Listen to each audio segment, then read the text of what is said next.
60 second का खेल। हालांकि 1 मिनट 60 सेकंड का होता है, लेकिन कई लोगों को इस बात की कम जानकारी हो सकती है कि यह वास्तव में कितना लंबा लगता है। इस गतिविधि को खुद या अपने परिवार और दोस्तों के साथ करके देखें। सभी को अपनी आंखें बंद करने के लिए कहिए और उन्हें तभी अपनी आंखें खोलने और खड़े होने का निर्देश दें जब उन्हें लगे कि 1 मिनट हो गया है। वे लगभग हमेशा अलग अलग समय पर खड़े होंगे और देखेंगे कि प्रत्येक व्यक्ति को समय बीतने का अलग अलग एहसास होता है। यह सरल लेकिन प्रभावशाली गतिविधि वास्तव में समय बीतने की निजी अनुभव और समय के प्रबंधन के महत्व को उजागर कर सकती है। नतान्या, आपको क्या लगता है, क्या ये एक दिलचस्प गतिविधि नहीं है? ओह हाँ, बिल्कुल। मुझे याद है जब मैंने इसे किया था तो मैं 30 सेकंड बीतने के बाद ही खड़ी हो गई थी। मुझे एहसास नहीं हुआ कि 60 सेकंड कितने लंबे होते हैं। वास्तव में कहते हैं कि लंबाई इस बात पर निर्भर करती है कि आप बाथरूम के दरवाजे की किस तरफ हैं। इससे आपका क्या मतलब है, वाणी?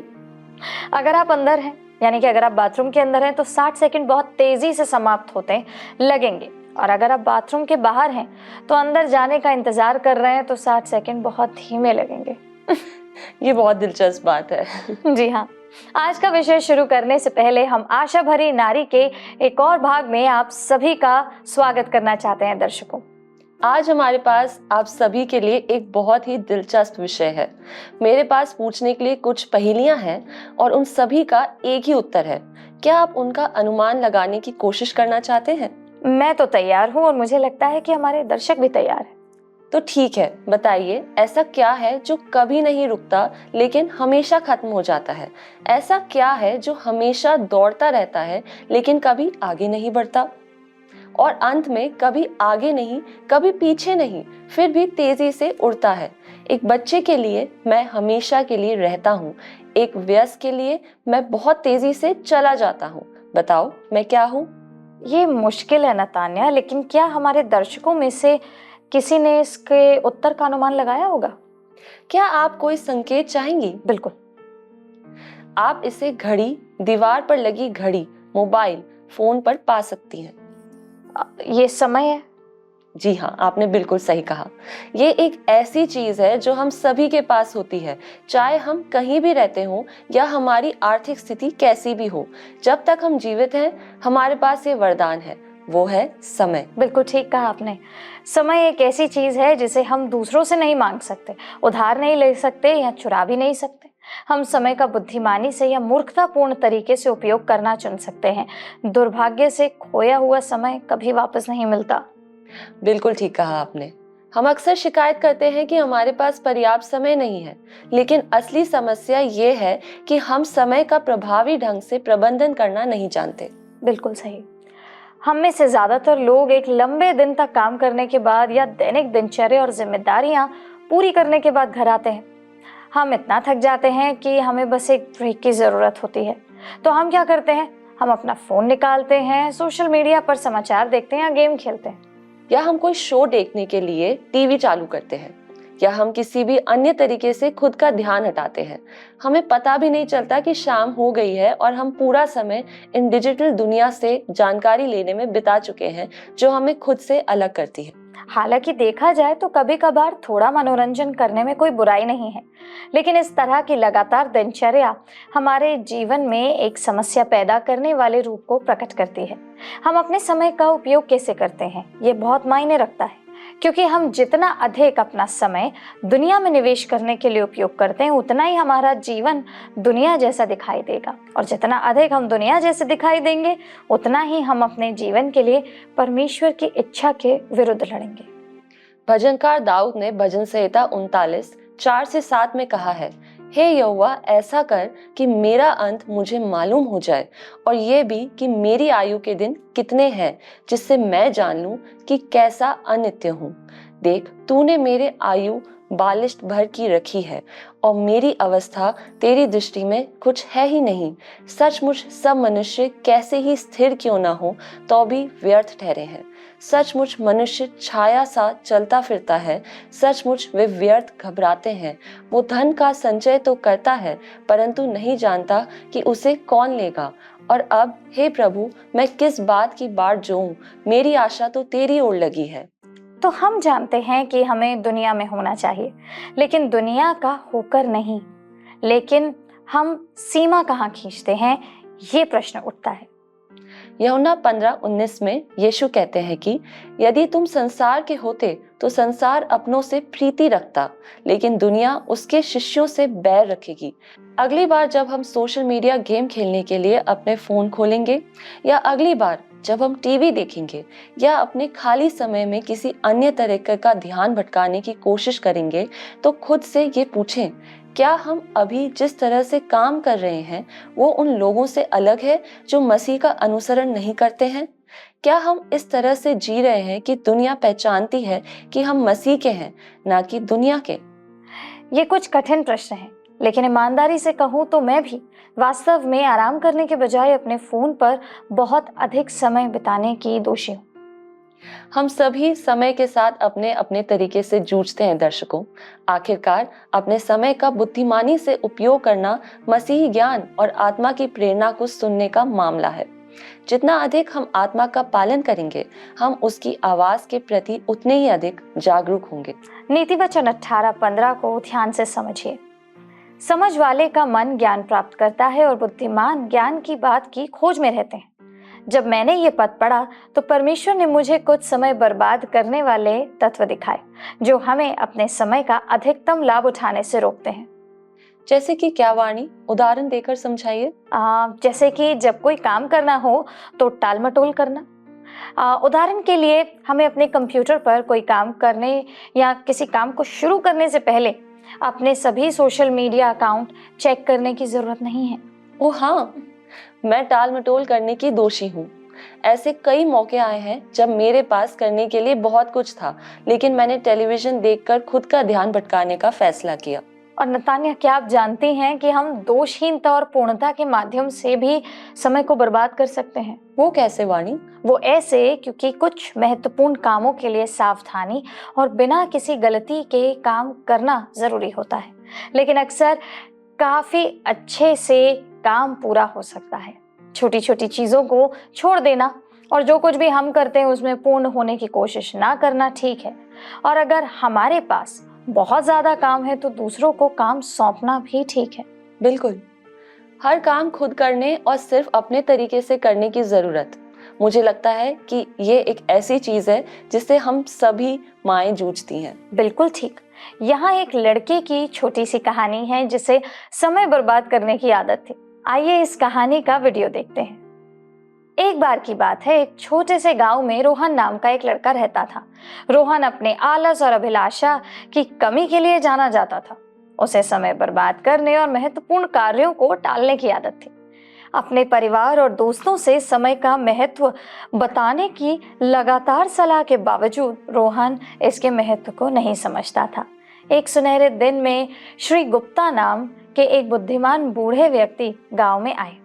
वे अपनी बुद्धिमत्ता और लोगों की समस्याओं को हल करने की क्षमता के लिए जाने जाते थे। बात तेजी से फैल गई और जल्द ही रोहन को श्री गुप्ता के आने के बारे में पता चला। जिज्ञासा बहुत प्रबल थी। उसने बूढ़े व्यक्ति से मार्गदर्शन लेने का फैसला किया। रोहन श्री गुप्ता जी के पास गया जो एक बड़े बरगद के पेड़ के नीचे बैठे थे। एक सम्मानजनक प्रणाम करने के साथ उसने पूछा, सर, मुझे बताया गया है कि आप बहुत बुद्धिमान हैं। क्या आप मुझे बता सकते हैं कि मैं अपने समय का अधिकतम उपयोग कैसे करूं? श्री गुप्ता जी लड़के को देखकर मुस्कुराए और अपने बैग से एक रेत की घड़ी निकाली और रोहन को दे दी। यह रेत की घड़ी समय का प्रतीक है, उन्होंने कहा। रेत का हर कण समय के एक अनमोल क्षण का प्रतिनिधित्व करता है। मैं चाहता हूं कि आप कल्पना करें कि इस रेत की घड़ी से गिरने वाला रेत का हर कण एक बर्बाद हुआ क्षण या अवसर है। हर बार जब आप किसी काम को टालते हैं या समय बर्बाद करते हैं तो एक दाना हमेशा के लिए फिसल जाता है। रोहन ने अपने कार्यों की गंभीरता को समझते हुए श्री गुप्ता जी द्वारा समय के महत्व पर जोर दिए जाने को ध्यानपूर्वक सुना। श्री गुप्ता ने समझाया, समय एक अनमोल उपहार है मेरे बेटे। यह किसी का इंतजार नहीं करता। हर बीतता हुआ सेकंड एक ऐसा सेकंड है जिसे आप वापस नहीं पा सकते। यदि आप इसे बर्बाद करना जारी रखते हैं तो आप एक दिन जब जागेंगे तब पछतावे से भरे हुए होंगे। रोहन ने तत्काल परिवर्तन की आवश्यकता को महसूस करते हुए पूछा, लेकिन मैं कैसे बदल सकता हूँ? मैं समय को कैसे महत्व दे सकता हूँ और इसका अधिकतम लाभ कैसे उठा सकता हूँ? श्री गुप्ता जी ने गर्मजोशी से मुस्कुराते हुए उत्तर दिया, यह छोटी छोटी कोशिशों से शुरू होता है। लक्ष्य निर्धारित करके और अपने कार्यों को प्राथमिकता देकर शुरू करो। उन्हें छोटे भागों में विभाजित करो जिनका संचालन आप कर सकते हो और उन्हें एक एक करके पूरा करने पर ध्यान केंद्रित करो। अपने समय का प्रभावी ढंग से प्रबंधन करना सीखें। याद रखें, सफलता उन्हें मिलती है जो समय के मूल्य को समझते हैं। बूढ़े व्यक्ति की सलाह से प्रभावित होकर रोहन ने अपने तरीके बदलने का फैसला किया। उसने अपनी दिनचर्या को व्यवस्थित करना शुरू किया, अलग अलग गतिविधियों के लिए विशिष्ट समय की सीमा निर्धारित की। उसने ध्यान भटकाने वाली चीजों को खत्म कर दिया और अपना पूरा ध्यान हर काम पर लगाया। धीरे धीरे रोहन ने अपने जीवन में सकारात्मक बदलाव देखा। दिन हफ्तों में बदल गए और हफ्ते महीनों में बदल गए। रोहन की नई नई लगन और अनुशासन का अच्छा परिणाम निकला और उसने वे काम पूरे किए जिन्हें वह सालों से टाल रहा था। उसने अपने जुनून का अनुसरण करना जारी रखा और छिपी हुई प्रतिभाओं को खोजा। समय के साथ रोहन में आए उल्लेखनीय बदलाव को देखकर गांव वाले हैरान रह गए। जैसे जैसे रोहन आगे बढ़ा, उसे एहसास हुआ कि समय की असली ताकत सिर्फ काम पूरा करने में नहीं बल्कि रिश्तों को संवारने में है। उसने अपने परिवार और दोस्तों के साथ एक अच्छा समय बिताया और उनके साथ बिताए गए पलों को संजोया। उसने समझा कि समय एक सीमित संसाधन है और प्रियजनों के साथ बिताया गया हर पल खजाना है। ये सच में बहुत ही प्रेरित करने वाला वीडियो था। पृथ्वी पर हमारा समय हमारी सोच से बहुत कम है। जैसा कि दाऊद ने बहुत सही रूप से बताया है, हे यहोवा ऐसा कर कि मेरा अंत मुझे मालूम हो जाए और ये भी कि मेरी आयु के दिन कितने हैं, जिससे मैं जान लूं कि कैसा अनित्य हूँ। देख, तूने मेरी आयु बालिश्त भर की रखी है और मेरी अवस्था तेरी दृष्टि में कुछ है ही नहीं। सचमुच सब मनुष्य कैसे ही स्थिर क्यों ना हो, तो भी व्यर्थ ठहरे हैं। भजन संहिता 39:4-5। प्रेरित याकूब ने इसे याकूब 4:14 में दोहराया है, और यह नहीं जानते कि कल क्या होगा। सुन तो लो, तुम्हारा जीवन है ही क्या।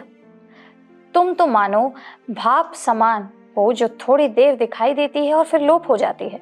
जैसा परमेश्वर चाहता है कि हम जिएं, उसके लिए यह आवश्यक है कि हम अपने समय का सर्वोत्तम संभव उपयोग करें। भजन संहिता 90:12 में मूसा प्रार्थना करता है, हमको अपने दिन गिनने की समझ दे कि हम बुद्धिमान हो जाएं। बुद्धि प्राप्त करने का एक अच्छा तरीका है कि हम प्रत्येक दिन को एक अनंत दृष्टिकोण के साथ जीना सीखें। ये ज्ञान कि हमें समय देने वाले को हिसाब देना होगा, हमें इसे अच्छी तरह से उपयोग करने के लिए प्रेरित करना चाहिए। इफिसियों 5:15-16 में लिखे अपने पत्र में पौलुस ने चेतावनी दी है, इसलिए ध्यान से देखो कि कैसी चाल चलते हो। निर्बुद्धियों की नाई नहीं, पर बुद्धिमानों की नाई चलो और अवसर को बहुमूल्य समझो, क्योंकि दिन बुरे हैं। इसमें कोई संदेह नहीं है कि इस दुनिया की जिम्मेदारियां और दबाव हमेशा हमारा ध्यान भटकाने की कोशिश करते रहते हैं। इतनी सारी चीजें हैं जो हमें अलग अलग दिशाओं में खींचती हैं, जिससे हमारा समय सांसारिक या छोटी छोटी बातों में खो जाता है। इसलिए आखिरकार हमारे पास उन चीजों पर खर्च करने के लिए कम समय होता है जिनका अनंत मूल्य है। ध्यान भटकने से बचने के लिए हमें प्राथमिकता तय करनी चाहिए और लक्ष्य निर्धारित करना चाहिए तथा दूसरों को काम सौंपना चाहिए, यानी कि डेलीगेट करना चाहिए। याद कीजिए कि कैसे मूसा के ससुर यित्रो ने उसे निर्गमन 18:13-22 में अपने भारी काम के बोझ को दूसरों को सौंपना सिखाया था। मुझे याद है, चुने हुए नेता के रूप में मूसा ने अपने भाई हारून के साथ इजरायलियों का मार्गदर्शन करने की भारी जिम्मेदारी उठाई। फिर भी अपने समर्पण में वो इन कर्तव्यों के भार से परेशान हो गया। मूसा के अथक प्रयासों को देखने के बाद यित्रो ने देखा कि मूसा प्रतिदिन खुद को थका रहा था। जितना वो संभाल सकता था उससे अधिक काम कर रहा था और इजरायली समुदाय के भीतर संभावित नेताओं का अधिकतम लाभ नहीं उठा रहा था। इसलिए यित्रो ने मूसा को समय और अधिकार सौंपने के बारे में सलाह दी। उन्होंने सुझाव दिया कि मूसा कम विवादों को संभालने के लिए समुदाय से सक्षम भरोसेमंद पुरुषों का चयन करे, जिसमें मूसा परमेश्वर की इच्छा को पूरा करने पर ध्यान केंद्रित कर सके, जिसका एक हिस्सा सिनै पर्वत से व्यवस्था देना था। यित्रो के शब्द, ये अच्छा नहीं है कि तुम सब कुछ खुद ही कर रहे हो।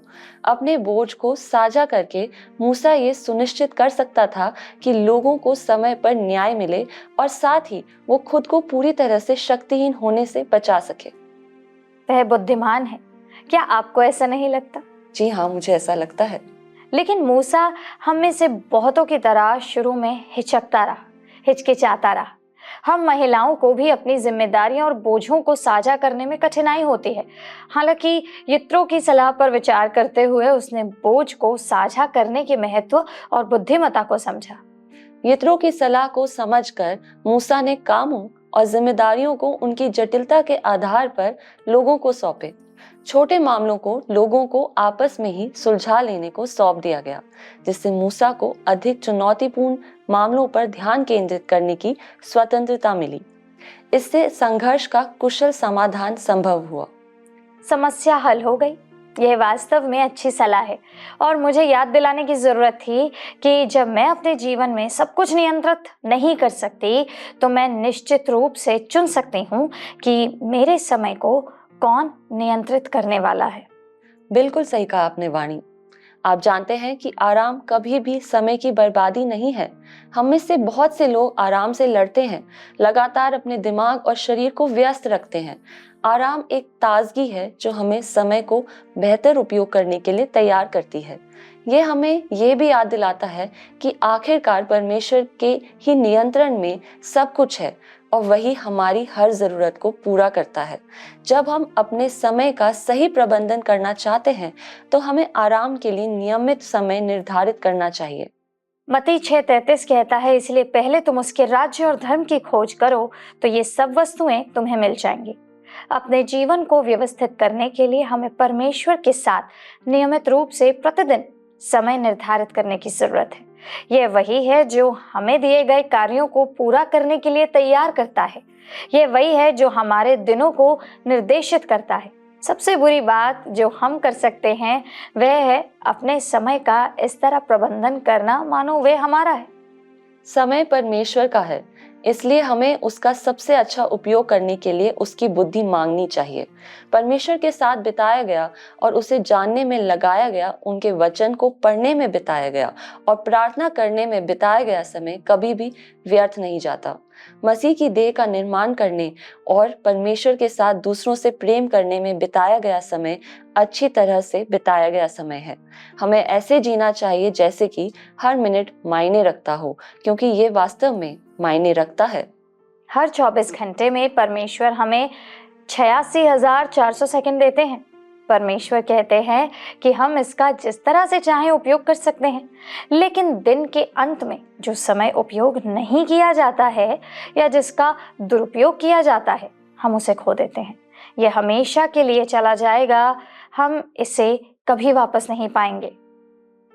खाली जार और 2 कप कॉफी। एक प्रोफेसर अपने दर्शन शास्त्र कक्षा के सामने खड़ा था और उसके सामने कुछ चीजें थी। जब कक्षा शुरू हुई तो बिना कुछ कहे उसने एक बहुत बड़ा और खाली जार उठाया और उसे गोल्फ बॉल से भरने लगा। फिर उसने छात्रों से पूछा कि क्या जार भर गया है। उन्होंने सहमति जताई कि जार भर गया है। फिर प्रोफेसर ने कंकड़ों का एक डिब्बा उठाया और उन्हें जार में डाल दिया। उसने जार को हल्के से हिलाया। कंकड़ गोल्फ की गेंदों के बीच खुली जगहों में भर गए। फिर उसने छात्रों से फिर से पूछा कि क्या जार भर गया है। उन्होंने सहमति जताई। प्रोफेसर ने फिर रेत का एक डिब्बा उठाया और उसे जार में डाल दिया। रेत ने बाकी सारी खाली जगह को भर दिया। उसने एक बार फिर पूछा कि क्या जार भर गया है। छात्रों ने एकमत होकर कहा हाँ। फिर प्रोफेसर ने टेबल के नीचे से 2 कप कॉफी निकाली और पूरी जार में डाल दी, जिससे रेत के बीच बची हुई खाली जगह भर गई। छात्र हंसे। अब जैसे ही हंसी कम हुई, प्रोफेसर ने कहा, मैं चाहता हूं कि आप ये पहचाने कि ये जार आपके जीवन को दर्शाता है। गोल्फ की गेंदें महत्वपूर्ण चीजें हैं। आपका परमेश्वर, परिवार, आपके बच्चे, आपका स्वास्थ्य, आपके दोस्त और आपके पसंदीदा मनोभाव, ये ऐसी चीजें हैं कि अगर बाकी सब कुछ खो जाए और केवल वे ही रहें तो भी आपका जीवन भरा रहेगा। कंकड़ वे अन्य चीजें हैं जो मायने रखती हैं, जैसे आपकी नौकरी, आपका घर और आपकी कार। बाकी सब रेत है, छोटी छोटी चीजें। अगर आप जार में पहले रेत डालेंगे, उन्होंने आगे कहा, तो कंकड़ या गोल्फ की गेंदों के लिए कोई जगह नहीं बचेगी। यही बात जीवन पर भी लागू होती है। अगर आप अपना सारा समय और ऊर्जा छोटी छोटी चीजों पर खर्च करेंगे तो आपके पास उन चीजों के लिए कभी जगह नहीं होगी जो आपके लिए महत्वपूर्ण है। उन चीजों पर ध्यान दें जो आपके खुशी के लिए महत्वपूर्ण है। अपने बच्चों के साथ खेलें, मेडिकल चेकअप करवाने के लिए समय निकालें, अपने साथी को डिनर पर ले जाएं, घर की सफाई करने और चीजों को ठीक करने के लिए हमेशा समय होगा। सबसे पहले गोल्फ की गेंदों का ख्याल रखें, वे चीजें जो वास्तव में मायने रखती हैं। अपनी प्राथमिकताएं तय करें, बाकी सब सिर्फ रेत है। छात्रों में से एक ने अपना हाथ उठाया और पूछा कि कॉफी किस चीज का प्रतिनिधित्व करती है। प्रोफेसर मुस्कुराए। मुझे खुशी है कि आपने ये पूछा है। ये आपको दिखाता है कि चाहे आपका जीवन कितना भी भरा पूरा क्यों ना लगे, एक दोस्त के साथ 2 कप कॉफी पीने के लिए हमेशा जगह होती है। तो जो लोग ज्यादा प्रभावशाली हैं, जो लोग ज्यादा सफल हैं, जो लोग ज्यादा काम करते हैं, क्या फर्क है? क्या उनके पास ज्यादा समय है? नहीं, बस इतना ही फर्क है कि वे बेहतर विकल्प चुनते हैं और यह हमारी पसंद है। विकल्प चुनने की शक्ति हमारे हाथ में है। हमें अपने समय का उपयोग कैसे करना है, हम इस बारे में बेहतर नियंत्रण ले सकते हैं। दर्शकों, हमें जीवन पर उचित ध्यान केंद्रित करने और ये जानने की जरूरत है कि क्या मायने रखता है और क्या नहीं। ऐसे दिन आते हैं जब हमें अपने विकल्पों का फिर से मूल्यांकन करना चाहिए, क्योंकि हम आसानी से अपने रास्ते से भटक सकते हैं और फिर हम खुद को तनाव में पाते हैं और हमारी सारी ऊर्जा खत्म हो जाती है। पर यहाँ अच्छी खबर यह है कि परमेश्वर हमें हमारे विकल्पों को चुनने में मार्गदर्शन करते हैं। परमेश्वर का अनंत प्रेम ही हमें अपने छोटे मूल्यवान समय का समझ बूझ कर उपयोग करने, परमेश्वर की सेवा करने और दूसरों की सेवा करने में सक्षम बनाता है। हम आमंत्रित किए गए हैं कि हम पृथ्वी पर अपने समय को हल्के में ना लें, बल्कि इसका उपयोग परमेश्वर के राज्य का निर्माण करने के लिए करें। परमेश्वर हमें समय के वरदान को बर्बाद न करने के लिए कह रहे हैं, बल्कि इसकी सीमा और मूल्य को पहचानने और इसे कैसे उपयोग करें, इस बारे में सोच समझकर काम करने के लिए कह रहे हैं। बिल्कुल बहनों, आज का हमारा समय यही समाप्त होता है, लेकिन आज हमारे साथ जुड़ने के लिए आपका धन्यवाद। जिससे पहले हम आप सबसे विदा लें, आइए प्रार्थना करें।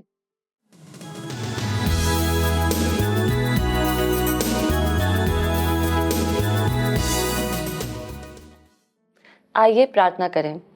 अत्यंत महान, करुणामय और अनुग्रहकारी पिता परमेश्वर, आज के सुंदर कार्यक्रम के लिए आपका धन्यवाद देते हैं परमेश्वर, जिसमें कि आपने अपने वचन से हमसे साझा किया कि समय कितनी मूल्यवान वस्तु है।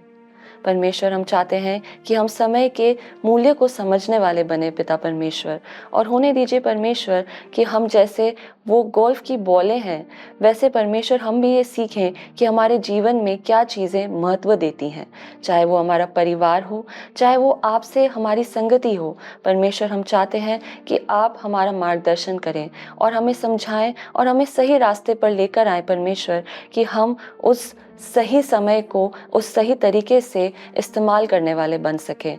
परमेश्वर, हम आपका धन्यवाद देते हैं कि इस कार्यक्रम में आपने अपने वचन के द्वारा हमें समझाया कि हमारा समय कितना मूल्यवान है और हमारे पास कितना कम समय है, और हम शायद ये नहीं जानते कि हमारा समय इस पृथ्वी पर कब समाप्त हो जाएगा। परमेश्वर, हम मांगते हैं कि हमारा मार्गदर्शन कीजिए और हमेशा हमें वो बुद्धि, समझ और ज्ञान दीजिए कि हम अपने समय को अच्छी तरीके से इस्तेमाल करने वाले हो सके। पिता परमेश्वर, हम मांगते हैं आज हमारे साथ जुड़े उन सभी दर्शकों के लिए जो किसी न किसी बात से परेशान हैं। पिता परमेश्वर, हम मांगते हैं कि आप उनका भी मार्गदर्शन कीजिए और उनके संग रहिए। पिता परमेश्वर, इस छोटी सी दुआ को हमारे उद्धारकर्ता प्रभु यीशु मसीह के नाम से मांगते हैं, आमीन।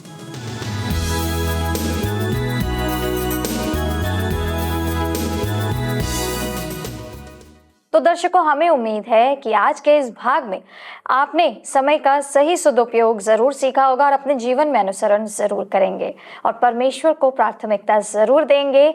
हम आपसे अगले सप्ताह फिर मिलेंगे, लेकिन स्क्रीन पर आपको जो नंबर दिखाई दे रहा है उस पर कॉल करना मत भूलिए अगर आपके पास कोई प्रार्थना निवेदन है, क्योंकि हमारे प्रतिनिधि इंतजार कर रहे हैं आपकी कॉल्स का, आपके लिए प्रार्थना करने के लिए।